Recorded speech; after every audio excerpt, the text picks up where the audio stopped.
Well, we couldn't have our chat where I wanted to. Wait, what? I can't go in?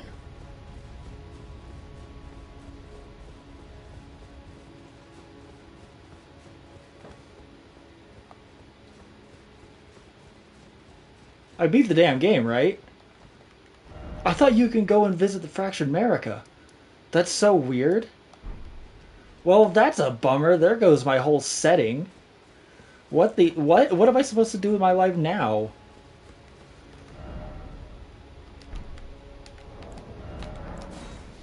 My whole plan was to go sit with the Fractured America and I was gonna do a little chat about Elden Ring.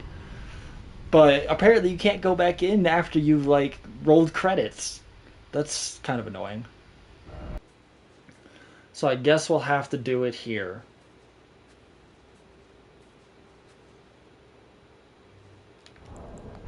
Wait.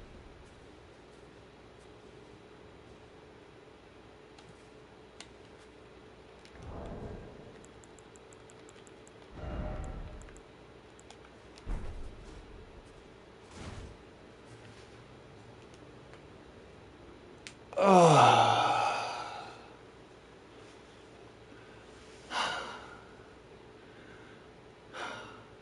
What a playthrough. Not even gonna lie. I still think about it. It's been like 2 weeks since we beat the game. And it was that was an adventure. An adventure and a half. I'll tell you that. Not even it was like two adventures with everything. Just everything. It was a total of at least another 100 hours, which I think 50 of those hours was just spent on boss fights alone. Funny enough, probably even longer actually. Um, that's the funny part. We're not going to sit here and do that. um,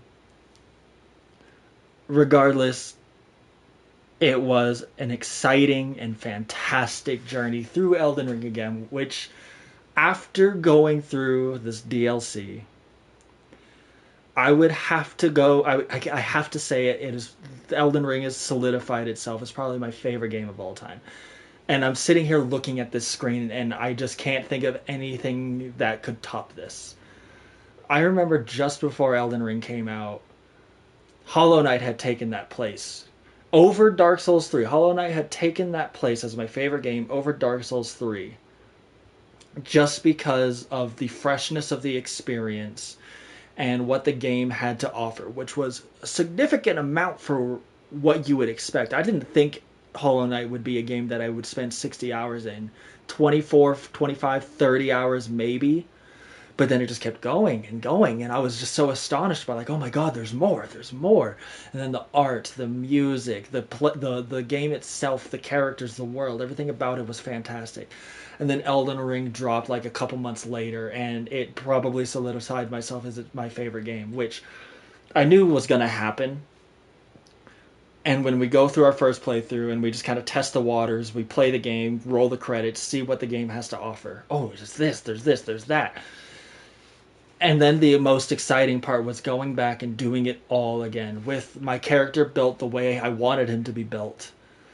Through Journey 2, going through the story all over again and exploring, taking the time to explore, see all the dungeons, do every single boss, do every side quest that we possibly could. With several of them that we missed. And rolling the credits at that end and meeting Melania. Oh my gosh. And then rolling the credits on that and walking away feeling satisfied, not just with the experience that the game had to offer in its completion, but satisfaction with the fact that I could go through the game understanding the story as I go along and picking up pieces more and more and more. The first playthrough was more about meet the cast. We're going to go through, we're going to meet the cast. We're going to meet all the bosses, meet the important people, see what's what and who's who. And try to sit with that information as best as I can. And then when we go back for the second playthrough, then I can put all of the pieces together. I can build the parts of this world, about parts of this land, of this castle, of this character, bit by bit by bit by bit, and everything starts to connect piece by piece. Because the first playthrough, we didn't meet Ronnie. We met Ronnie and we got Torrent, but we didn't go to Carrion Manor. So we didn't do Ronnie's side quests on the first playthrough. We went straight through Inala, took the lift of Dectus, did Radon, and then went to Altus Plateau, did Rykar, did all of that. We just followed the grace, completely ignored Ronnie. Didn't even think of going there. And then playing the game and then getting to experience it on the second go around was phenomenal. And doing so again the third time around with the DLC included, to where we actually did take the time to, we have this knowledge in the pieces of the story, and we're just going through to play the game again and maybe unlock a different ending, maybe get some more secrets that we hadn't seen before, knowing full well that the DLC was going to slam right in the middle of our playthrough. And once it did, we get to go and explore that in its entirety to the best of our capabilities. We did miss some things, and some of those things that we missed were things that we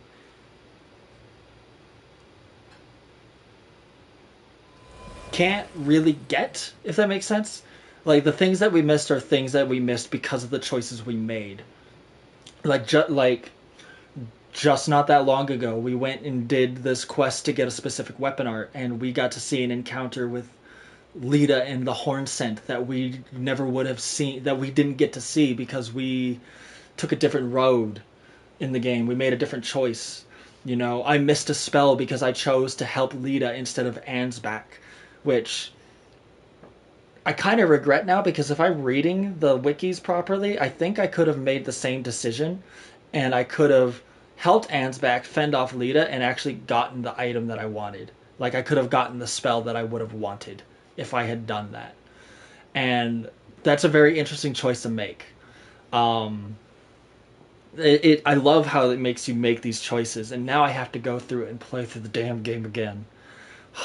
Another 20 hours on Radon, new game plus 3. But regardless, despite the numerous struggles we encountered, not really so many with invaders, which was kind of impressive. I didn't expect to be able to handle myself in the invasions as well as I did. We had some scuffs, we had some pretty damn good fights throughout this playthrough. Like, some that'll stick in my memory forever. Some of my most favorite PvP encounters were probably from this playthrough alone, and by the looks of it, when it comes to sitting there trying to find an invasion, that's probably not going to change anytime soon. But I'm still glad that we got that experience. It was like playing Elden Ring fresh all over again.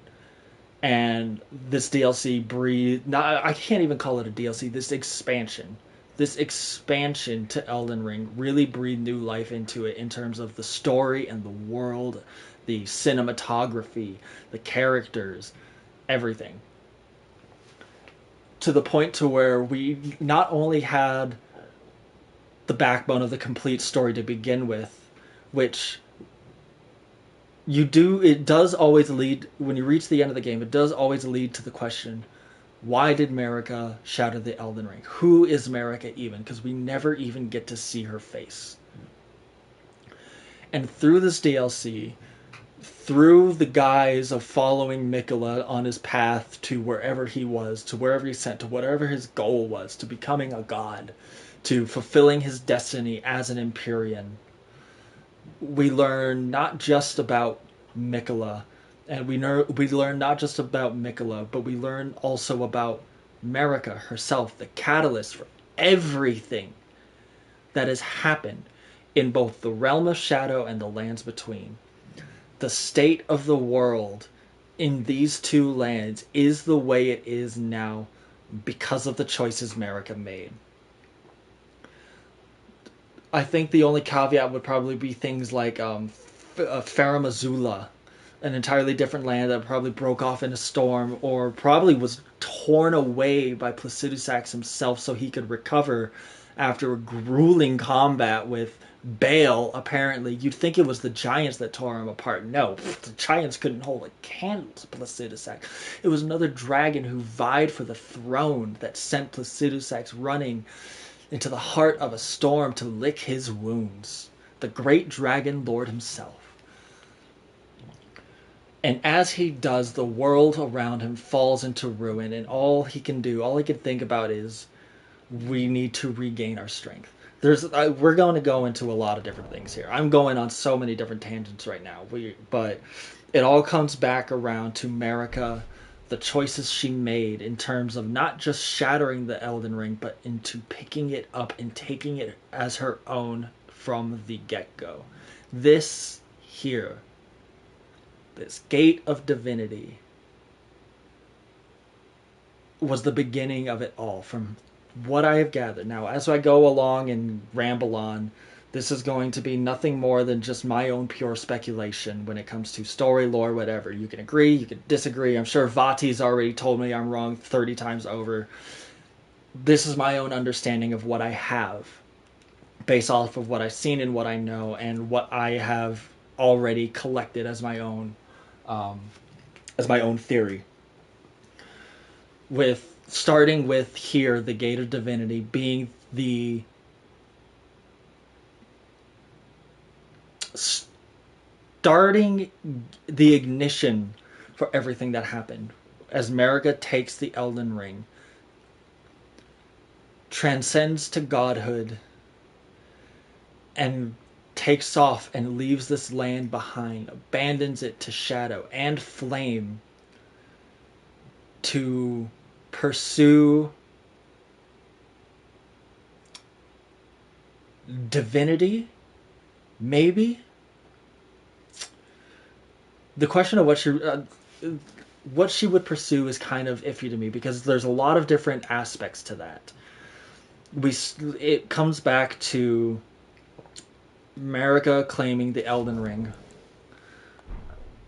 And I keep opening the menu because I want to go through and look at all of the remembrances, because they all tell different things.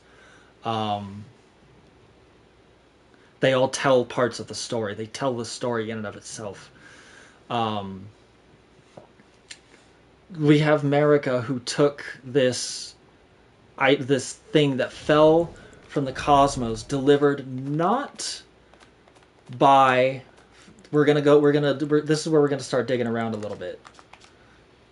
It is said that long ago the Greater Will sent a golden star bearing a beast into the lands between, which would later become the Elden Ring. So she took this ring, not delivered by the beast, but a physical representation of the beast itself, like a carriage, so to speak.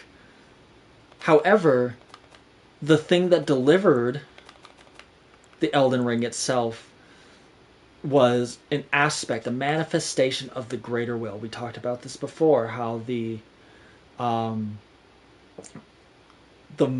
Meter, the Mother of Fingers, bears a very shocking resemblance to the Elden Beast, who does have a remembrance. It is the vassal beast of the Greater Will and living incarnation of the concept of order. The beast locked within the Elden Ring, delivered by the Mother of Fingers. These two manifestations of the Greater Will were the grounding framework of the Golden Order, so to speak. However, they come in two different aspects. When we talk to Corrin, who is a devout follower of the Golden Order, we learn that he finds this faith in the two fingers, the faith in the Greater Will, to be heresy.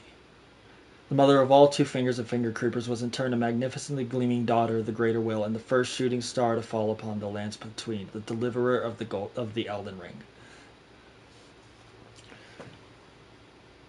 Despite this connection between the Greater Will and the Elden Ring, this idea of the Golden Order was so sewn into its devotees that they believed that any faith beyond that was heresy, which is rather interesting, considering that the Golden Order is based on the idea that Marika herself is God. which she could not have attained divinity without claiming the Elden Ring, a gift from the greater will. So the Golden Order itself, and the Elden Ring, and the concept of the grace of gold, all of that stuff, none of that could have been had Marika not taken the Elden Ring delivered by this one entity. This entity that fell from the cosmos. The first to fall from the cosmos, so to speak.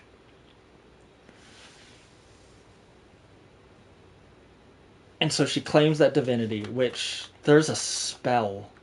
Where is it? This one right here. Bathe the village of her home in gold, knowing full well that there was no one to heal. There is a lot to unpack about just the Lands of Shadow alone. And a lot of it comes into how the lineages of the different demigods spread out.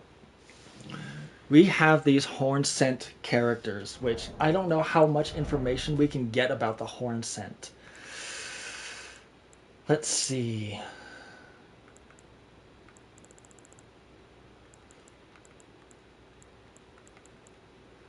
I don't really think there's much, but I know my left earbud's gonna die on me soon, and it's gonna be really awkward talking in silence. Long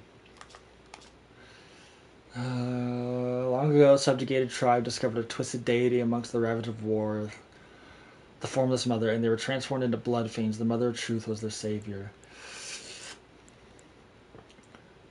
The misbegotten are held to be a punishment for making contact with the crucible, and from birth they are treated as slaves or worse. We can talk about misbegotten and the connection between misbegotten and omen and horn scent. I'm looking for something a little more specific. I could have sworn we had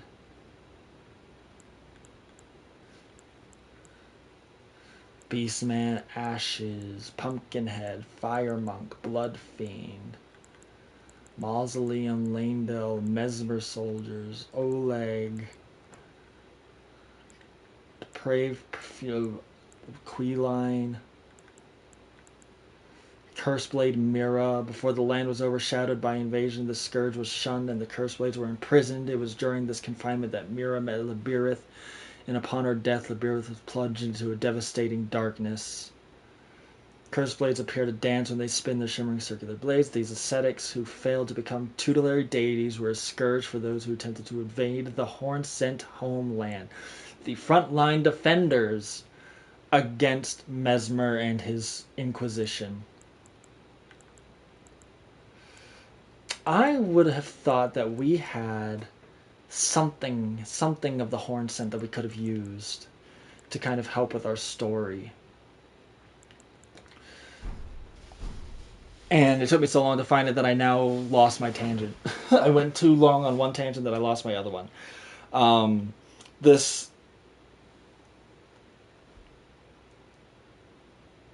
The spread of the spread amongst the demigod and the relation to Marika and divinity and who Marika truly was. We learned in one area all the way over here. Which, you know what, if I'm going to be perfectly honest, if I had to take a guess, it's very likely that this is where the Elden Ring crash landed. If this is where the Elden Ring crash landed, she would have taken it all the way back to a near limb and taken it to the Gate of Divinity. I don't think that's the case. This looks pretty much like a crash site. This looks more like a crash site than anything. Like, come on.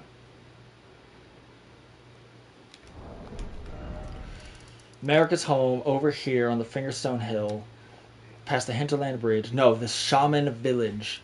This was where Marika's home lied. This is where we found that little spell, the Erdtree spell, which you don't really get in the base game. Only one character uses that spell in the base game, which is a very interesting. Which we all, if you know enough about the lore, Melina already mentions that, or if you follow along with the story enough, Melina already mentions about how Marika is her mother, and she utilizes a single spell.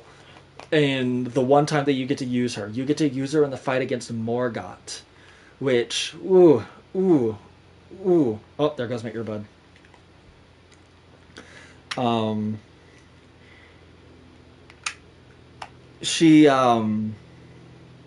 You get to summon her in a fight against Morgott, which is the one and only time you do get to fight her. You know what? Since we're here, I am looking for Let me check something real quick because I had to do some funky things. Okay. La, la, la. Where are my... So I have read a theory before that this was one of the consorts that America had taken. When Godfrey, first Elden Lord, was robbed of his grace, becoming tarnished, he took with him his kinfolk and left the lands between. After the long march of the tarnished came to an end, Godfrey divested himself of kingship, becoming a simple warrior once more. Another part about Godfrey is that there's a theory that I have come across that would link Moog and Morgott to his lineage, that they are his children. Where is Morgott? Why can't I find anyone? Took it upon himself to become the Erdtree's protector. He loved it not in return, for he was never loved, but nevertheless love it he did. A feeble man sought power through the grotesque act of grafting. Will be returned together to our home bathed in rays of gold, by the way. One day we'll return together to our home bathed in rays of gold. This is... I bet it's in... Oh my gosh. I don't know how far along I can go about doing this, to be perfectly honest.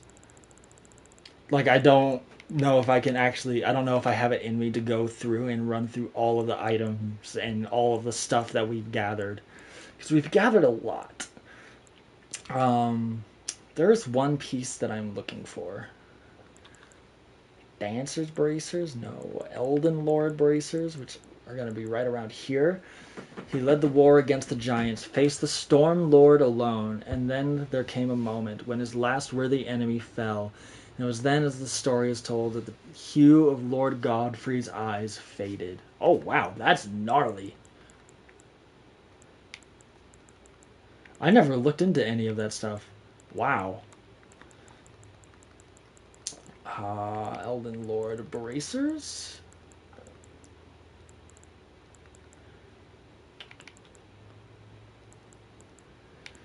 I'm trying to find where people came with this connection between the Omen and Godfrey.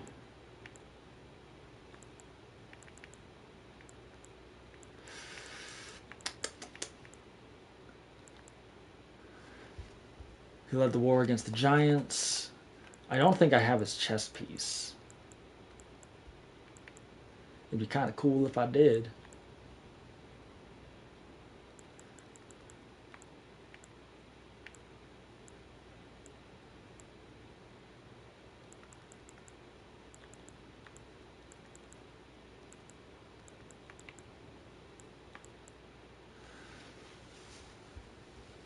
The age of the Erdtree began amongst conflict when Godfrey was lord of the battlefield. Not a lot. We don't get a lot there.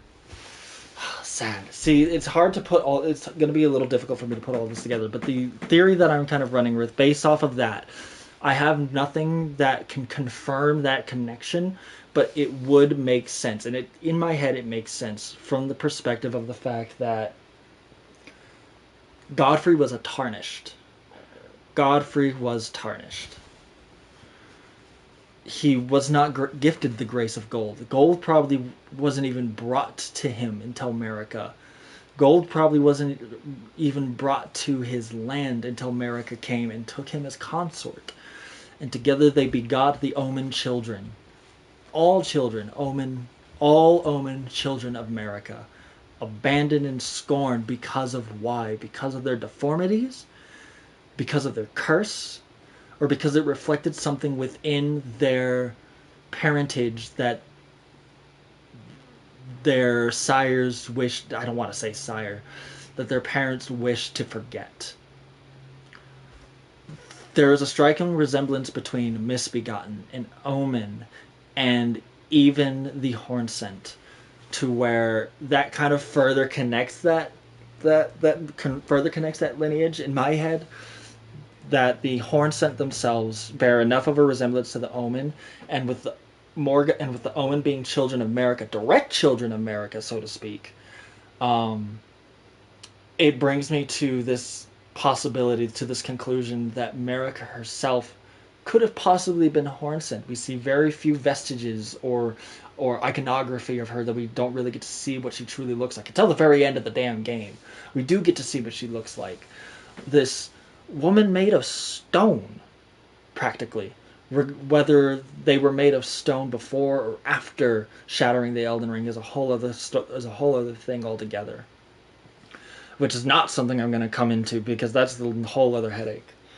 But it brings us to this idea of Marika bearing something within herself that she hated to see. And she was given this opportunity with the Elden Ring to leave it behind. But could she? Would godhood be enough to leave behind the thing she despised the most? If that thing she despised the most was within herself.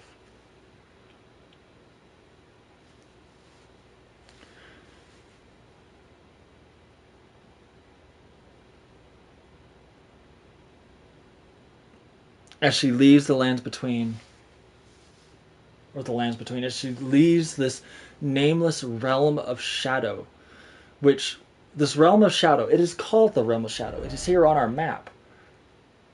I don't know where, the realm of shadow, right there, bottom left corner. This place is known as the realm of shadow. I have a hard time believing that that was the name of this place to begin with.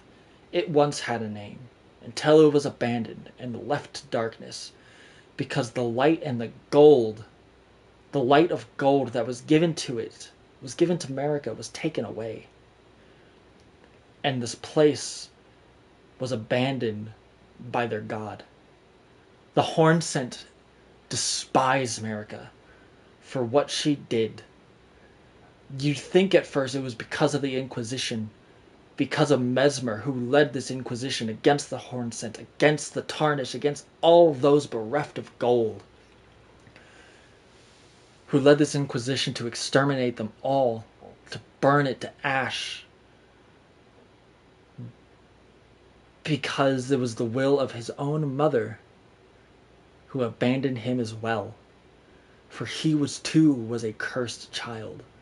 Morgott, Mohg, Mesmer, all cursed children, one way or another, all children of Marika. The cursed omens who could never touch the grace of gold. The cursed child of the abyssal serpent, the child of the abyss.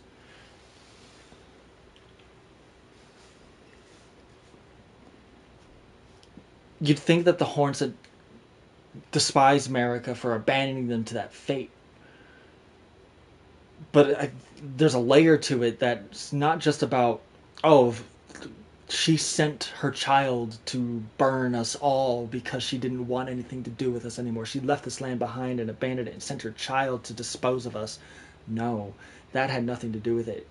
It played a part in it, probably a huge part, but it wasn't just that. It was the fact that this land was given this gift and she took it and ran to run away from the thing inside of her that she despises the most. Which, whatever her true nature is, whether it be a person of stone, a person bereft of flesh, a person bereft of gold, who knows. But even though she abandoned this land and her blood, her home, her family, her lineage behind, she can't abandon it forever because it is forever a part of her. As we see with Mohg and Morgott, the children of Godfrey, the first lord, her first consort. Children bereft of gold who could never touch, never see the grace of gold that she brought to the land, that they could never see the true divinity of their own mother. Abandoned once more for another consort because she was unsatisfied with her children. And so she took to Radagon, and they begot Mesmer, the literal red-headed stepchild who was forgotten and abandoned because he was cursed of the abyssal serpent and left behind here in this realm, and under his own volition, seeing as he and this world were abandoned, burned it to a crisp. Or sought to burn it to a crisp. Burn it to ash. So we come back to Radagon. But who was Radagon? A question that was posed to us by the Gold Mask. Who is this Radagon? Who is this entity beyond the Golden Order? Who is this entity that has no lineage or connection to Marika, even though it's common knowledge that they were married? But Radagon was married before. Married to Renala, the full moon queen of Caria. A powerful sorcerer of glintstone sorcery. Glintstone sorcery is study of the stars and the cosmos beyond, despite the fact that there are secrets that they have yet to see. Secrets that they don't know about because they know nothing of this land. This land is burned and forgotten. No one knows where Marika came from. Scholars of the stars and the cosmos who studied glintstone, and through powerful lineage of magic and whatever Radagon was capable of, were able to... We have Rykard, a powerful sorcerer who takes to the serpent itself because he has a distaste for divinity. Why would he want to become a god? Why would he want there to be a god when he could become something stronger?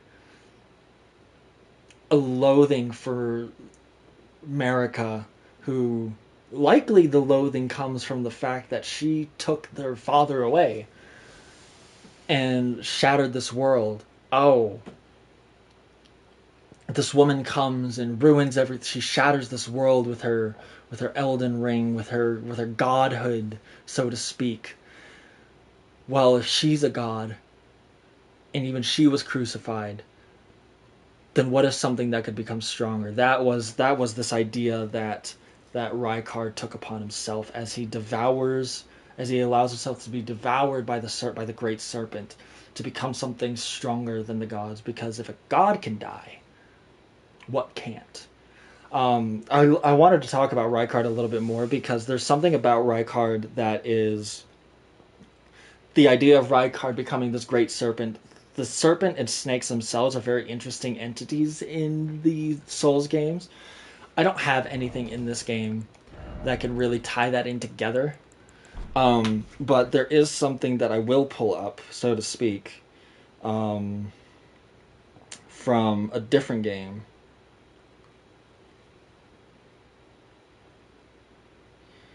Because the serpent has a specific...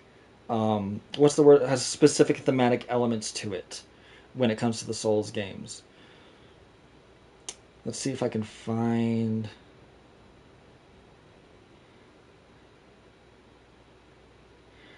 The serpent is an imperfect dragon and symbol of the undead. Its habit of devouring prey even larger than itself has led to an association of gluttony.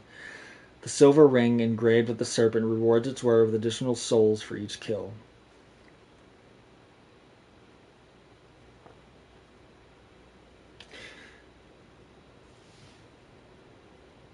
This gold ring engraved with the serpent boosts its wearer's item discovery so that more items can be amassed. I'm not going to go through all the Souls games, but there's already, right then and there, right off the bat, from the very beginning, there's this association with the serpent and greed.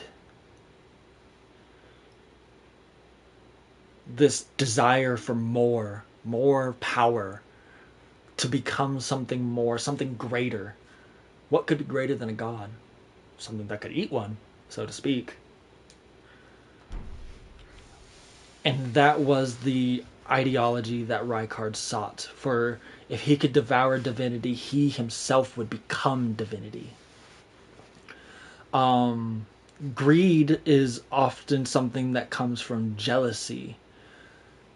Who was Rykard? I wonder if I have anything. Who was Rykard before? This master of volcano sorcery, of turning magic with flame, something that was normally just the power of the giants, so to speak, took the form of a giant serpent that he might devour, grow, and live eternally. I understand the road to blasphemy is long and perilous. One cannot walk it unprepared to sin. The one of the interesting aspects of this game is the difference between sorceries and incantations. Incantations are little prayers begotten by divine power or something else entirely. Not many. There's a few. We have a lot of fire. We have a lot of fire when it comes to incantations. We have Giant's Flame, the original bearers of fire, a fire that could burn the Erdtree. No wonder why they wanted to go to war with the giants. No wonder why they were so afraid.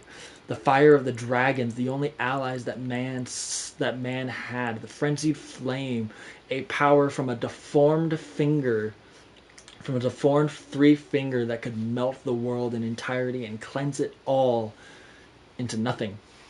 Just make it one. Just not even ash. Just one. Just a mess. We have blood flame pulled from the formless mother, an entity that we know nothing about, an entity that we've yet to see, but an entity that Moog himself so desperately believed in. We have black flame, the power of those who hunt gods. A flame built upon the vestiges of stolen, destined death. We'll get into that at another time. We got space, we got stars, we got gravity. We don't got a lot of fire. What fire do we have? The magma of Mount Gelmir fires a lump of magma. After discovering the ancient hexes of Gelmir, Rykard, son of Queen Renala, brought them back into practical use as a new forms of sorcery. Oh, that's it? That's all it gives you? This sorcery is held to represent the fury of the volcano, but the arrogance of attempting to harness it is solely that of men and serpents. Wow, okay. I'm surprised there's not more. I'm surprised there's not more about that. This powerful flame sorcerer who took fire in as, by the way, the fire of the giants could burn the Erdtree. Rykard, whose sole purpose was to burn the Erdtree, of course he's going to harness the power of a volcano. Of course he wants to harness the power to devour a god. He wants it all. And greed comes from jealousy. That's what I was originally going to come to, because there are other children to Radagon and Renala.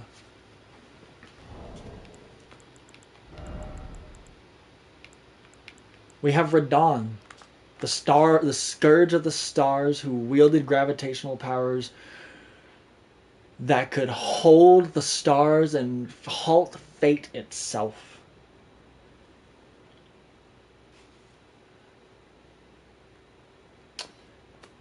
There's a lot more there's a lot more with Radon, but he wields his gravitation. He wields his power of gravity, gravitational magic, which he uses to halt the passing of the stars, the turning of the stars, for fear of a threat that he saw far beyond. There's literally, I'm pretty sure there is a spell in here. I bet it's in Radon's stuff. The falling star beast, a gravitational technique studied by the young Radon. His master was an alabaster lord with skin of stone. The Onyx lords and were called lords in reverential fear of their destructive power. Astel leveled the eternal city. Ooh, okay. There's a lot. It's so hard to connect all of this together. So we have Radon, who is this powerful, mighty warrior who can halt the stars. God, can you imagine how powerful you have to be? Look what we had to deal with here. You know, he can hold back the power of the stars. And then there's one other child, which we don't have a remembrance for because she's not really something that we face. That other child would be Ronnie, an Empyrean. One destined to be a god. The only one born to Renala and Radagon. The only Empyrean born to Renala and Radagon. A child destined to become a god. Who desires nothing more than to abscond with the shackles of the two fingers and carve her own fate. For if she is destined to be divinity, why should she adhere to the greater will? Right? I mean, that makes sense. That's a solid argument, to be fair. But these are, without a doubt, probably two of the most powerful entities from that lineage of Rennala and Radagon. Who is Rykard? Just a greedy man, envious, who did not wield the same power as, who did not wield the power to hold back the stars or the power to hold back divinity, so he sought something to bring him as an equal, and that was the serpent.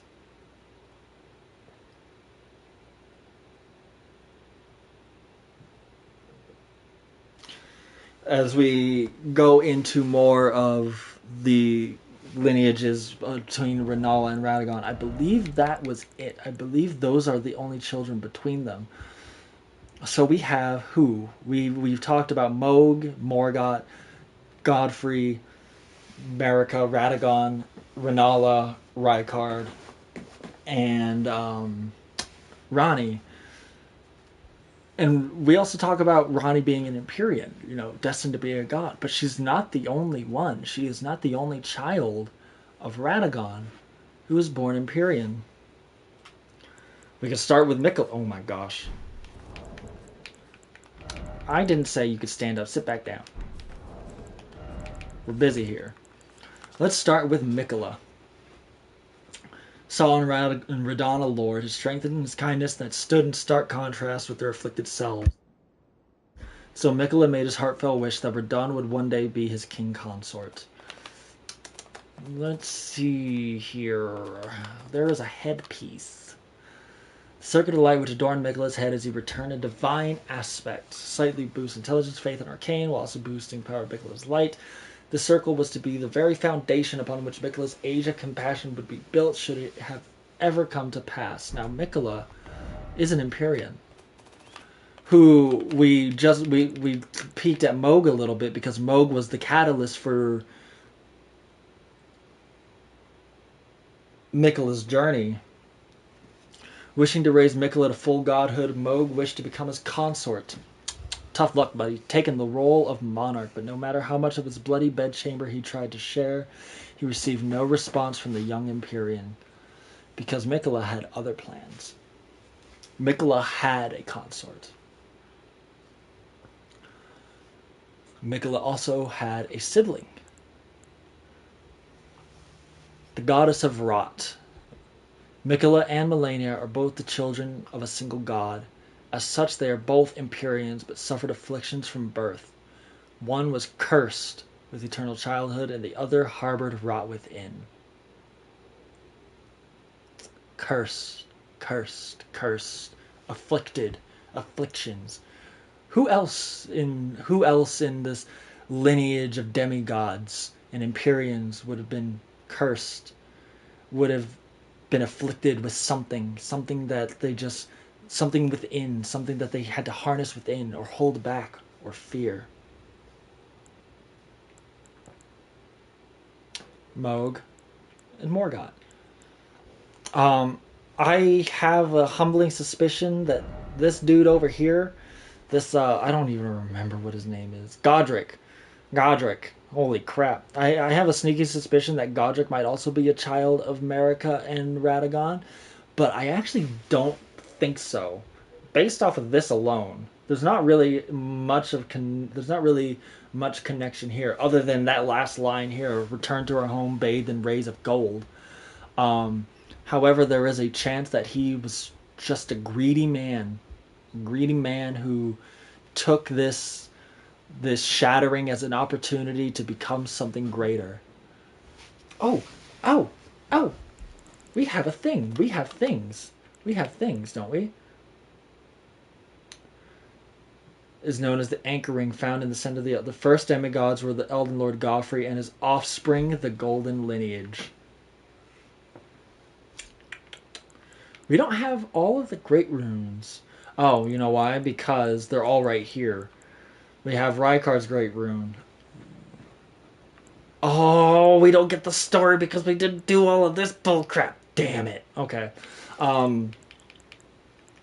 That's an interesting aspect because this also doesn't connect him to the Golden Lineage. It kind of does right down there, right? It connects him as a child of Godfrey. And the fact that there's another one that looks just like him named Goldfry. We're not going to talk about that. Um, that being said, cursed children, afflicted children. The only other children who would have been born with affliction were Moog and Morgoth, who were children of Marika, this divine entity come from a nameless realm of shadow.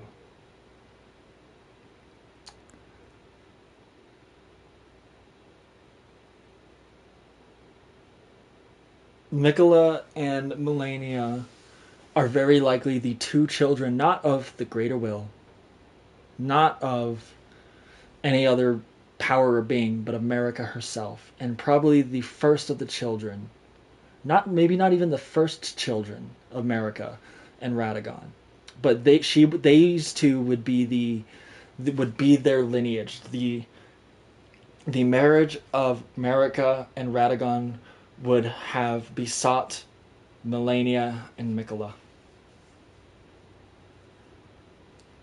So we have all these children. We have Rykard, we have Radon, we have Rani, all children of oh my god, there's so many damn names in this game.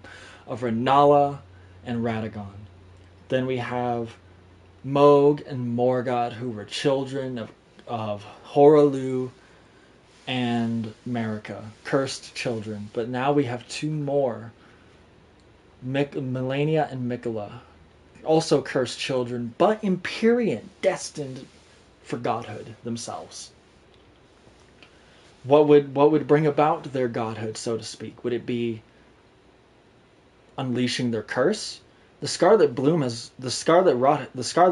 flower has bloomed once before, as Melania wars against Radon in search for her brother because she knew of the promise because she knew of Mikola's promise, or of Mikola's desire to have Radon as a consort. Mikola disappears. The war is on a brink. The world is on a brink of war and is being ravaged one by one. Who would have taken Mikola? The Radon. That's the only connection Melania can make. An honest mistake, considering that she probably has no idea who Moog and Morgoth were, because the Omen were shoved under the ground, subterranean entities, never to be seen or heard from again. Never to rise to see the face of the people above until the world is shattered.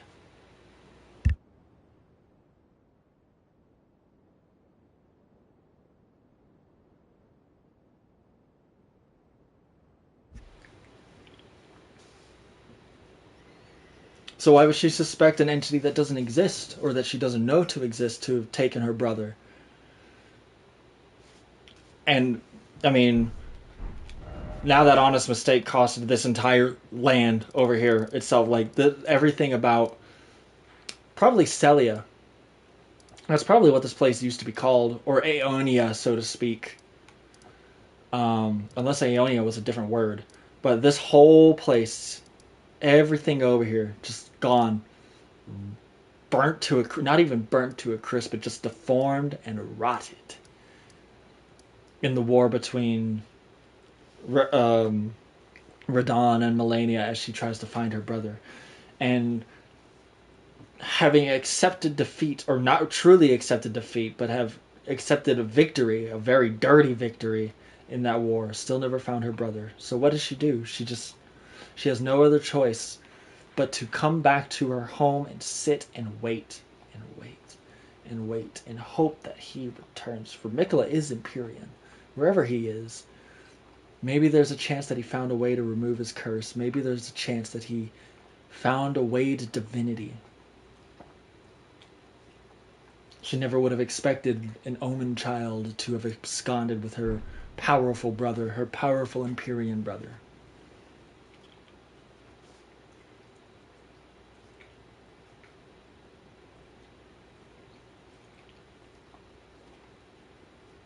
The dog is licking my hand and it's distracting. He's just not stopping. It's not like little gentle licks, like it's full tongue. Like, his tongue is now just resting in my palm because he is just forcing his tongue into my hand. Puppy, what are you doing? I don't even have food in my hand. You're gonna make me forget what I'm talking about. Thank you, though. I appreciate you. Thank you.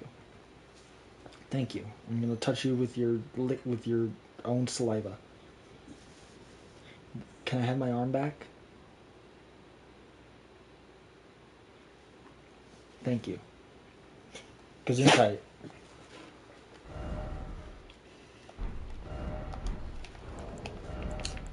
What else do we have? Oh god, it's a very convoluted story. All these convoluted connections, but it all, from what I have gathered, it all comes back to Marika wanting to abandon a part of herself that she just could not, because every way that she tries, it just comes back and shows its face to her. Oh, Mesmer was the other child, not Empyrean, by the way.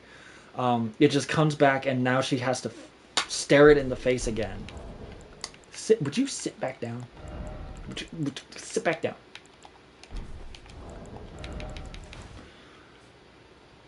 Mesmer, Mikola, Melania, Moog, Morgoth, all cursed children of Marika.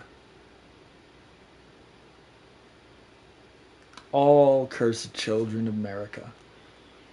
She just couldn't abandon that curse. She couldn't run away from it. No matter how hard she tried, no matter how powerful her consort was. From Godfrey to even Radagon, who had already begot one Empyrean himself. Through another woman who is not divine. She's not divine.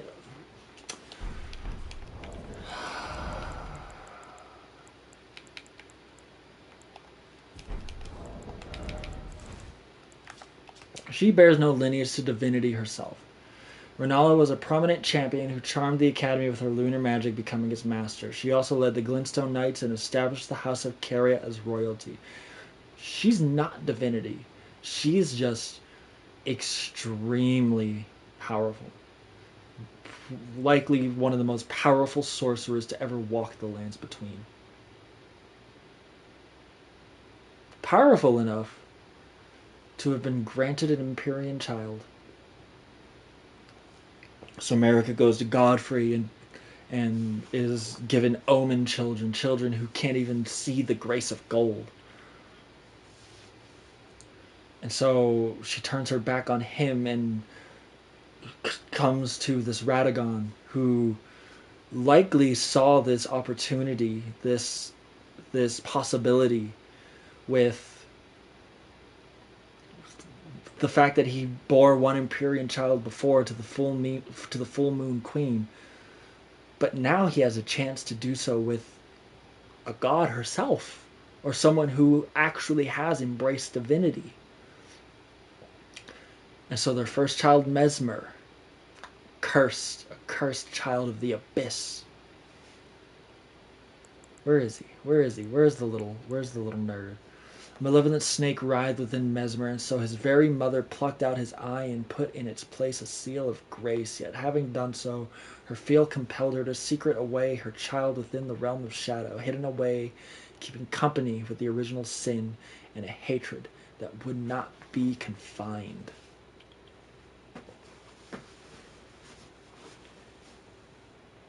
It's very interesting that these serpents have wings. We just talked about how serpents are imperfect dragons. Um, that's a very interesting thing to. That's a very interesting connection there. Um, that's actually a really cool connection. We're not going to get too deep into that one. Mesmer the First, I would assume Mesmer the First child, who was locked away to this other realm. And so, what is to come next? Do they try again? Surely it was just a fluke. Surely something just went wrong. Maybe it was just a freak accident. So we try with Mikola, we try with Melania, and both children again are cursed as well, though powerful that they are. Powerful entities in their own right. Even Mesmer himself is a powerful entity. These cursed children, then in and of themselves, are all powerful entities. Probably some of the most powerful entities in this world. But the anger never fades, because the thing that Marika tries to run away from, that piece of herself that she's trying to abandon, just will not go away. She cannot get rid of it. She cannot pass it on to her children, or she cannot escape it by passing it away from the children, for it only passes on to her children.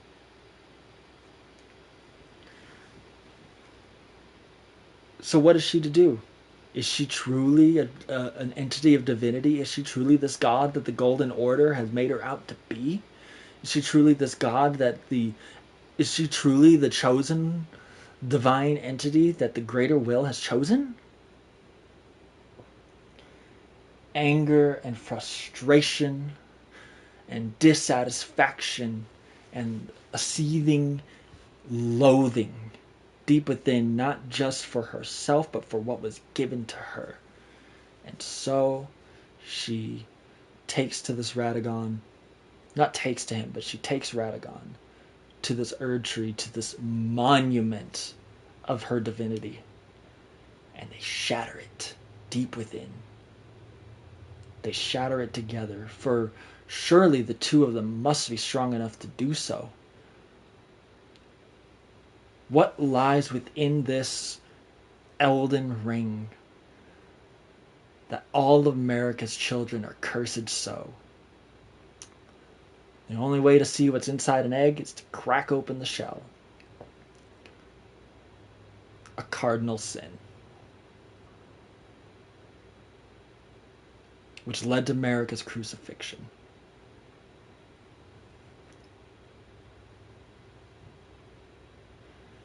And that shattering of the Elden Ring in and of itself tore apart the lands between, as the pieces of the Elden Ring were scattered. Entities with desire for power make their play now that the god is dead and gone, missing. All these entities make their power play. Rykard, Moog, these entities who have a claim for power. Melania, who's now lost her brother. This war of the giants, which we're not going to go too deep into that one, because that's a whole other story entirely. That's a question of whether or not, I don't remember if the war of the giants happened before or after the shattering, but I think it happened before the shattering. I'm pretty sure it happened before the shattering. It is very likely it could have happened after, and the only reason I would assume that is because of Malekith's connection to Marika, with Malekith being her shadow. Malekith was a shadow-bound beast given to his Empyrean. Marika's sole need of her shadow was a vessel to lock away destined death. Even then, she betrayed him. Ooh. Not only betrayed, but abandoned him. Betrayed him how? Probably by shattering the Elden Ring. Ronnie, another entity who took the opportunity to make this power play, to kill the first, to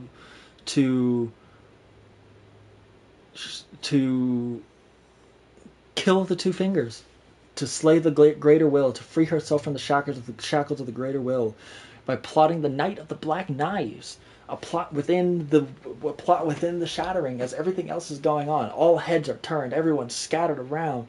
We got Godric, who's gone and become the Lord of Limgrave, who we don't even know what his part is in. Moog takes off with Mikola to raise his own dynasty of blood out of spite for the mother that abandoned him. We have Morgoth, who though he was not loved, he still had love for the for the Erdtree, which was the only vestige of gold and divinity that he could ever see. We have Rykard, who chose to become the serpent itself, to devour the god, to devour divinity. Because what is divinity, even if it can be killed?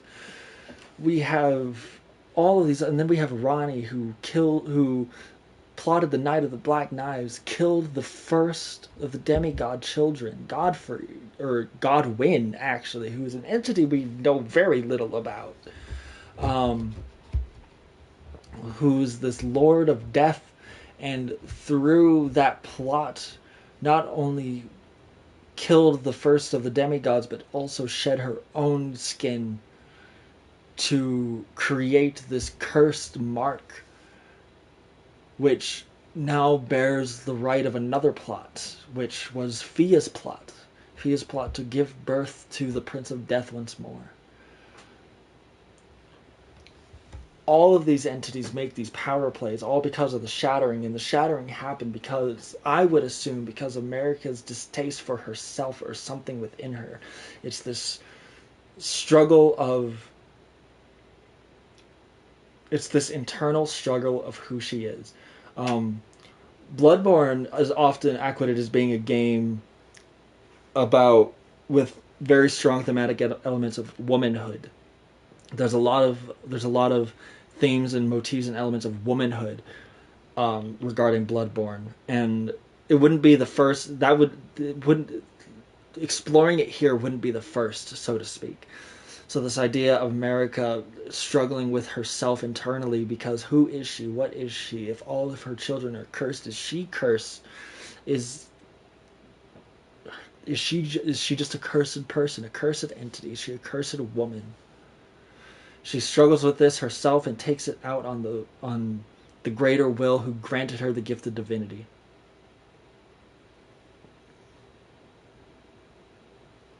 So as much as traveling this DLC, this expansion was about exploring the story of Mikola, I think it was more of like a not a catalyst, so to speak, but kind of like a focal, not necessarily a focal point, but a reason to enter this realm of abandonment, this abandoned realm where we have these horn-sent entities who are a proud people, a proud cultural people. They have their own culture. We have these people who are very, very proud of themselves, of who they are. They take pride in dance and the elements of the storms of ice and wind and lightning, of the rawness of nature. They don't need gold. They're proud of who they are. But Marika was not. Marika was ashamed of who she was. And took divinity as this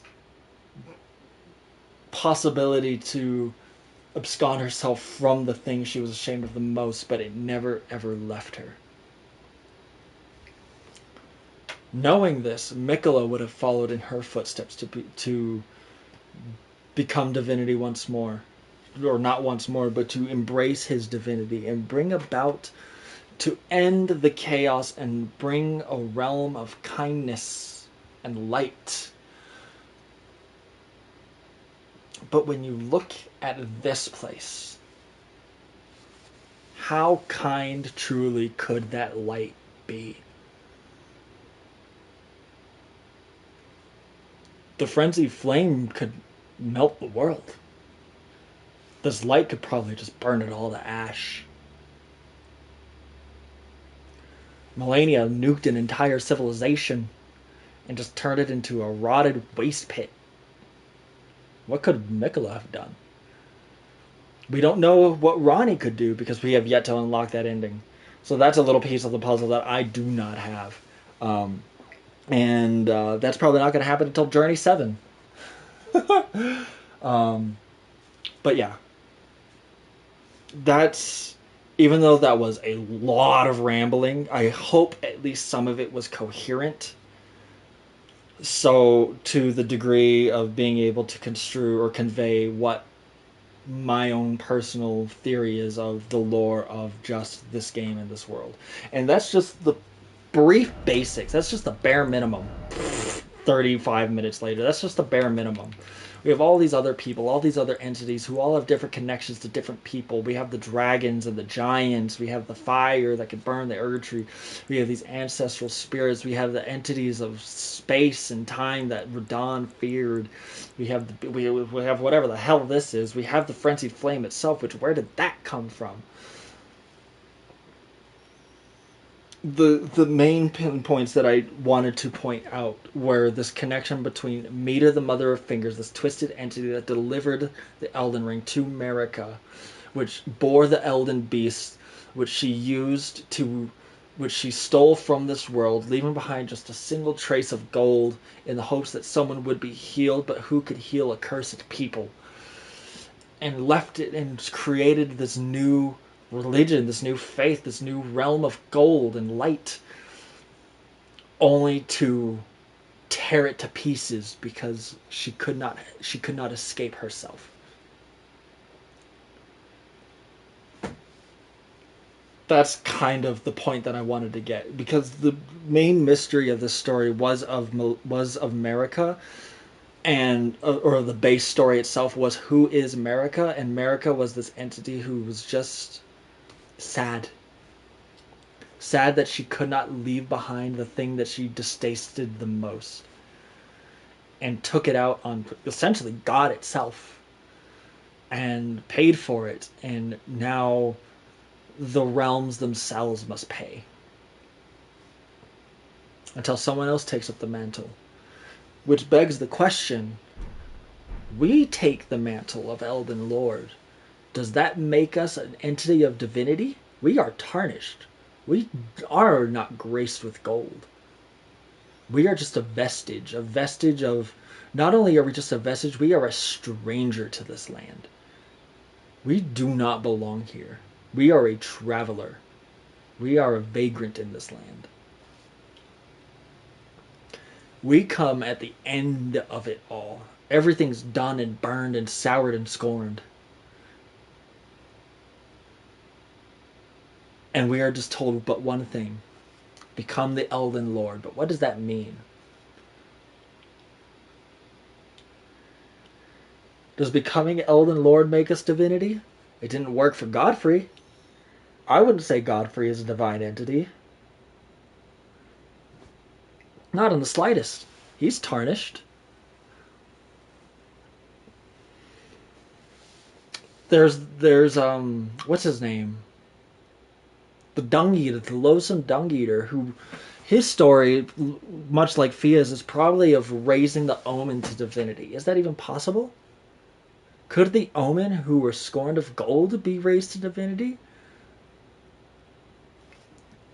There's a I can't go see it, but there's a there's another little piece here about Godwyn, because we see these little faces of Godwyn in different dungeons and catacombs in this realm here, and it's not that they are the faces of Godwyn, it's that they are surrogates.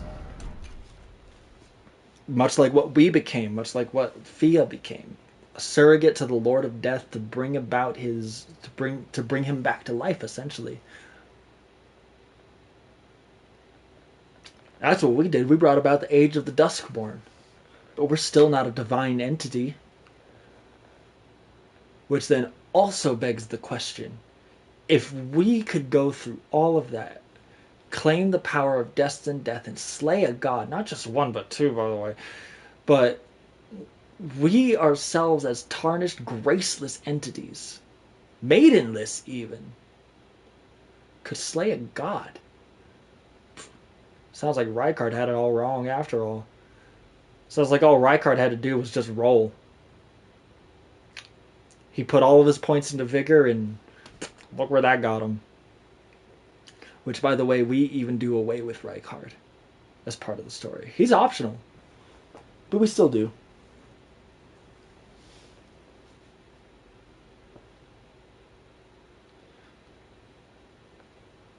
So from Marika to Miquella to the Mother of Fingers to the Elden Beast to the Horn Scent to the Omen to the Tarnished to the Empyrean, back to us. What does it mean to be divine?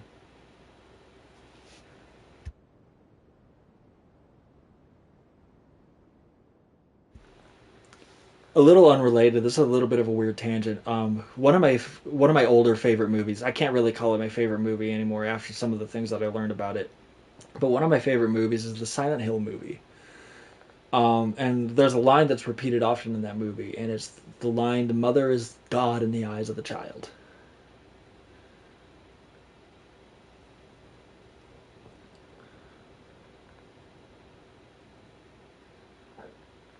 America's role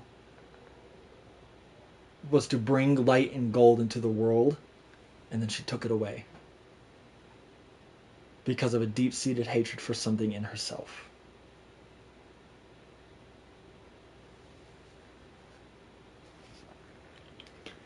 It is a sad, sad, sad story at the end of it all. It's not a story about becoming the Elden Lord. It's not a story about becoming divine, becoming God. It's just a story of grief and identity crisis. It's just a sad story. And and this doubt of yourself, this doubt of who you are, this distaste for yourself led to nothing but ruin. Which I think in and of itself is a powerful, powerful message.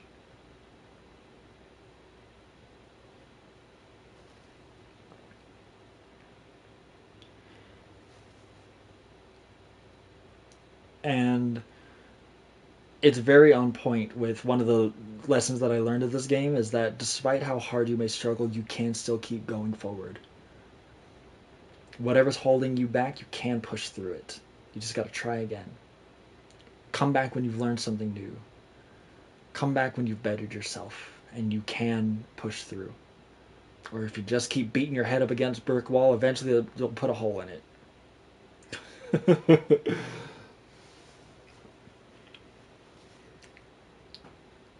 You are better than the things that put you down, essentially. That is a lesson that I learned through these games. Is this instilling of the idea of just pushing forward, no matter how tough, no matter how hard it gets. These games got me through some pretty depressive times. It kept me going. It gave me something to look forward to. It gave me something to strive for, and it instilled in me an absurd amount of patience. Um, but even then, there was still a lesson deeper within all of that that never really sat with me until much, much later. And I think it culminates into what the story, the deeper story, or what I believe the deeper story of Elden Ring is here, sitting here at the Divine Gate. We can't stick with the Statue of America, but we can sit here. And it's the same thing. We still pushed through it all. We were still stronger than the things that held us back, than the things we were stronger than those who said that we could be nothing, that we did not belong. We were not graced, we were tarnished. We don't deserve the gold. But we got it anyway.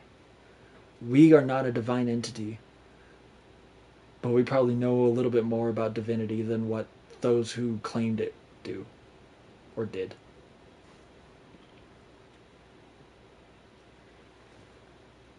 There's a lot of reasons why these games are some of my favorite, and there's a lot of reasons why Elden Ring is one of my favorite games. It's not just the gameplay, it's not just the PvP, but it's the amount of things that they put into this game, the amount of love and care that they put into this game and the story itself. I love trying to unravel the stories for myself, regardless of whether I'm right or wrong, or my theories are right or wrong. Um, I love trying to put it together for myself to come up with my own understanding. Um, and I think everyone should try that a little bit before they turn on Body Video's YouTube. By the way, go and do that. I mean, go. Body Video's writing a book. That's super fucking cool. Go and read his stuff. Look at his stuff. Watch his stuff. Go and do that. But make sure you take the time to put the story together yourself first. See what you come up with. Maybe we're aligned. Maybe we see the same things. Maybe we feel the same things. Open-ended endings are beautiful in that each person takes away something different.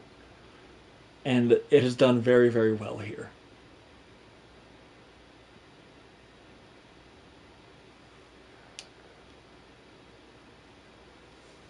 Speaking of endings, After that, I don't even know how long I rambled on for. I wasn't even watching the time. I rambled on a lot longer than I intended to. We went a lot later than I intended to. Um, but that being said, thank you, my friends, for joining me on this adventure.